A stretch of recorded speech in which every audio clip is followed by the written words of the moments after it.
Здравейте! Искам да ви попитам, коя според вас е най-наценената марка кола? Бих казал BMW. На същото мнение съм. А най-подценената според вас? Opel. Голф.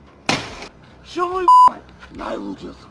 Никой не може да ме Нещо откарам Opel. Кой според теб е най-лошия навик на шофьорите в България? Не гледа знаци. Да си чатят по телефоните. Сега ще ти покажа 3 вида кружки. Ти трябва да познаеш коя каква е. Ксенон, лед и халоген са изборите.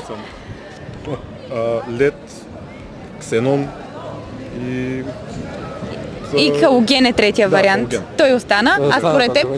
Аз съм на същото На мнение. също добре, познахте страхотно. Ако имате 5000 лева, какво ще е първото нещо, което ще промените във визията на вашата кола? Джанти. Що не? А нещо, 5000 лева! Имаш и за джанти и за още нещо дори. Що, но за джанти са още нещо. Джанти и окачване. Покачване, понеже сте много готини. Ето по едно безплатно реглажче. Заповядайте.